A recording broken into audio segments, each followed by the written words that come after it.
সালামু আলাইকুম। নিজেকে অসফল ভাববেন না কখনোই। মনে করুন আপনার একটি বাড়ি করার জন্য বয়স 40 পেরিয়ে যাচ্ছে, কিন্তু আপনি এখনো সেই স্বপ্নের বাড়িটি বা আপনার কাঙ্ক্ষিত একটি বাড়ি আপনি করতে পারতেছেন না। এর মানে এই নয় যে আপনি অসফল। বয়স হচ্ছে হোক না, তারপর হচ্ছে আপনার একটি গাড়ির প্রয়োজন, সেটাও আপনি মনে করেন টাকার জন্য কিনতে পারতেছেন না। এর মানে এই না যে আপনি অসফল। ঠিক আছে, নিজের কাজটুকু বা নিজের যে কর্মক্ষেত্রে সেটা মনোযোগ দিয়ে একনিষ্ঠ এবং সততার সাথে করে যান। এক সময় অবশ্যই আপনার লক্ষ্য যদি অটুট থাকে, নিশ্চয়ই আপনি আপনার সেই লক্ষ্যে পৌঁছাতে পারবেন। এটার জন্য বিশ্বাস থাকতে হবে, দৃঢ় সংকল্প থাকতে হবে, এবং যে জিনিসটা সবচেয়ে বেশি প্রয়োজন সেটা হচ্ছে ধৈর্য। ধৈর্য সহকারে আপনি আপনার কাজটুকু করে যান। ইনশাল্লাহ অবশ্যই আপনার সৃষ্টিকর্তা একদিন আপনাকে সেই সফলতাটুকু দিবেই। আর যদি মনে করেন যে আপনার আশেপাশের মানুষগুলা বা দিকে আপনি বেশি তাকান, যারা অনেক বেশি তাড়াতাড়ি সফল, আঙ্গুর ফুলে কলা গাছ হয়ে গেছে এরকম, অথবা আপনার কাছে মনে হইতে পারে যে এইভাবে যদি ভাবেন যে অমুক তো এত তাড়াতাড়ি এত অল্প বয়সে এই করে ফেলছে, তমুক তো সেই করে ফেলছে, এরকম যদি আপনি মনে করেন বা ভাবেন, তখন কিন্তু আপনার আলটিমেটলি আপনার ভেতরে একটা হতাশা কাজ করবে। আপনাকে অনেক বেশি ফ্রাস্ট্রেশন ফিল হবে সব সময়। কাজেই এই হতাশাগ্রস্ত না হয়ে একটা কথা মনে রাখবেন, আপনার ভেতরে বা আপনার মধ্যে যদি হতাশা কাজ করে, হতাশা যদি আপনার উপর ভর করে, তাহলে কখনোই কিন্তু আপনি আপনার সেই সাফল্যের চূড়ায় পৌঁছাতে পারবেন না। কাজে সফলতা অর্জন করার জন্য আপনাকে রাইট ট্র্যাকে, অর্থাৎ সঠিক পথে সঠিক সময়ে একনিষ্ঠভাবে আপনাকে শ্রমটা দিয়ে যেতে হবে, এবং আপনাকে সেই ফলের আশার ধৈর্য ধারণ করতে হবে। এটা এটা যে কোনো প্ল্যাটফর্মে, আপনি অনলাইনে হতে পারে, আপনার চাকরি জীবনে হতে পারে, কিংবা আপনার ব্যবসায় হতে পারে। তো আপনার প্রথমত যেই জিনিসটা প্রয়োজন সেটা হচ্ছে কাজটা আপনাকে একনিষ্ঠভাবে করে যেতে হবে। তারপরে হচ্ছে যে ফলের জন্য অপেক্ষা করতে হবে।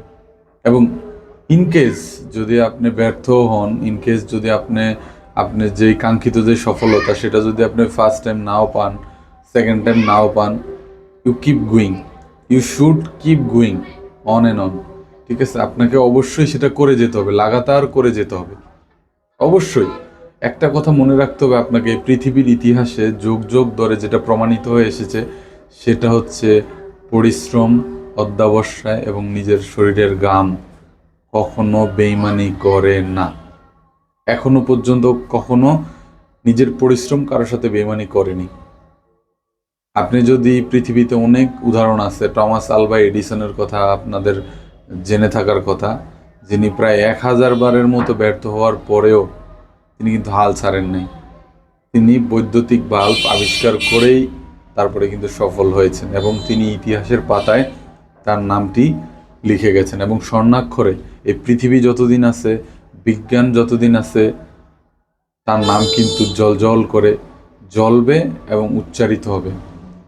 কাজেই আপনি খুব অল্পতেই গিভ আপ শব্দটা আপনার জীবনের ডিকশনারি থেকে টোটালি মুছে ফেলতে হবে।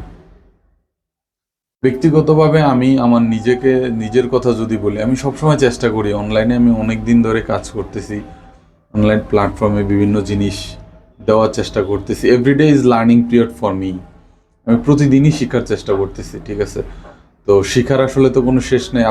আমি যেহেতু এখনো পর্যন্ত সফল হতে পারিনি, আমি লাখ লাখ কোটি কোটি সাবস্ক্রাইবার বা ফলোয়ার আমার নেই, কাজে আমি আমার নিজেকেও একজন সফল অনলাইনের ফ্রিল্যান্সার বা যেটাই বলি না কেন এটা হিসেবে আমি দাবি করতে পারবো না। বাট আমি কিন্তু আমার প্রত্যেক দিনের কাজটা করে যাচ্ছি। আমি আমার প্রতিদিনের রুটিন ওয়ার্ক, যেটা যখন যেই ভিডিও মেক করার প্রয়োজন, এগুলো আপলোড দেওয়া, আমি কিন্তু সেগুলো করে যাচ্ছি। এবং আমি এটার উপর বিশ্বাস করি যে একদিন অবশ্যই আমার এখান থেকে আউটপুট আসবে। এবং আপনারা সবাই যদি এখানে সবাইকে সাপোর্ট করেন, বিশেষ করে আমাকে সাপোর্ট করেন, তাহলে অবশ্যই আমি সফল হব ইনশাআল্লাহ। এটা শুধুমাত্র অনলাইন প্ল্যাটফর্মের ক্ষেত্রে, আপনার প্রত্যেকটা ক্ষেত্রেই কিন্তু same goes to others any platform of this world. So আপনাকে ধৈর্য ধরতে হবে প্রথমত অবশ্যই, এবং কাজটা কিন্তু সঠিকভাবে করতে হবে। আপনি উল্টাপাল্টা জায়গায় উল্টাপাল্টা কাজ করলে কিন্তু আপনি কখনোই সফল হবেন না। আপনি যদি বাসা থেকে বের হয়ে যায় একজনের মাথায় বাড়ি দিয়ে মাথা ফাটিয়ে ফেলেন, আপনি কিন্তু মার্ডার কেসের একজন আসামি হয়ে যাবেন। That means you will be a criminal. But আপনি যদি বাসা থেকে বের হয়ে ভালো একটা কাজ করেন, একটা জবের ইন্টারভিউ দিয়ে জবটা গেইন করে নিতে পারেন, তখন কিন্তু you will be a job holder. So same goes to everything. তো এই জন্য হচ্ছে আপনাকে ধৈর্য ধারণ করতে হবে। আপনি ভিডিও আপলোড দিবেন, কন্টেন্ট ক্রিয়েট করবেন। আসলে কন্টেন্ট ক্রিয়েট করাটা কিন্তু সত্যি কথা বলতে অনেক কষ্টের, অনেক বেশি কষ্টের, পরিশ্রমের। হ্যাঁ, অনেকে হাসাহাসি করবে, এটাই স্বাভাবিক ব্যাপার। তো আপনাকে সেগুলো উপেক্ষা করে একটা কথা মনে রাখতে হবে, আপনি যখন সফল হবেন তখন কিন্তু আপনার শুভাকাঙ্ক্ষীর অভাব পড়বে না। আপনাকে অনেকে পরিচয় দিবে, আপনি অমুকের তমুক, অমুকের মানে এই সেই হ্যান ত্যান, রিলেটিভসের অভাব নেই। বাট আপনি আসলে যখন আপনার শূন্য পকেট থাকবে, যখন আপনি আসলে একটা জায়গাতে বা একটা সেক্টরে আপনি স্ট্রাগল করতেছেন, স্ট্রাগলিং পিরিয়ড যখন চলে, তখন কিন্তু আপনি আসলে অ্যাকচুয়ালি আপনার ধরেন ওয়াইফ বা বাবা মা, অনেক সময় তারাও থাকে না, এদেরকে ছাড়া কিন্তু আপনি আপনার পাশে আসলে কাউকে পাবেন না। এটাই কিন্তু অনেস্ট, ভেরি অনেস্ট। তো আপনাকে এই জিনিসটা মেনে নিতে হবে, এবং মেনে নিয়েই কিন্তু আপনাকে অনলাইনে কাজ করতে হবে বা যে কোনো প্ল্যাটফর্মে কাজ করতে হবে। তো আমি এটাই বলবো যে never give up, please carry on and on, ইনশাল্লাহ success will be come to you. Yes, ভালো থাকবেন, ধন্যবাদ, আল্লাহ হাফিজ।